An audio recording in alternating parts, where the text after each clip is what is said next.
ॐ नमो रुद्रेभ्यो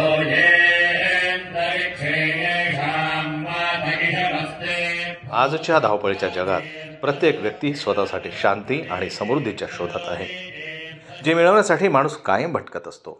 पण नागपुरात वानाडोंगरी येथे आयोजित अतिरुद्र महायज्ञात अनेकांनी या खास अनुभवाचा आनंद नुकताच मिळवला.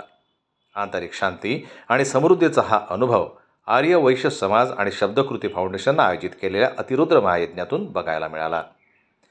आध्यात्मिक उन्नती आणि जागतिक आनंदासाठी आर्य वैश्य समाज आणि शब्दकृती फाउंडेशनद्वारे अतिरुद्र महायज्ञाचं आयोजन 31 जानेवारी ते 12 फेब्रुवारी दरम्यान श्री सत्यसाई ग्रामीण सेवा केंद्र, वसंत विहार, वानाडोंगरी हिंगणा इथं करण्यात आलं. 31 जानेवारी रोजी गुरु, गणेश आणि ग्रामदेवतेच्या पूजेनं उत्सवाची सुरुवात करण्यात आली. यावेळी यज्ञशाळा प्रवेश, गौपूजन आणि इतर प्राथमिक विधी करण्यात आले.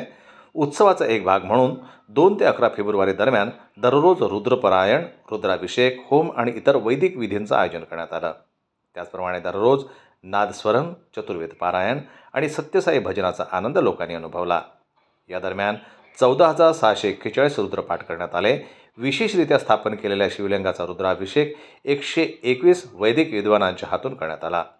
यावेळी 450 यजमानांनी अतिरुद्र महायज्ञात सहभाग घेतला आणि आपलं योगदान दिलं. 12 फेब्रुवारी रोजी वसुंधरा महापूर्णाहुती आणि महाप्रसादानं या अतिरुद्र महायज्ञाची सांगता करण्यात आली. यावेळी दररोज बहुसंख्य भाविकांनी महाप्रसादाचा आनंद घेतला. जनमत लाईव्ह न्यूज करता रत्नाकर मुळीक यांची रिपोर्ट, नागपूरहून. ॐ नमो रुद्रेभ्यो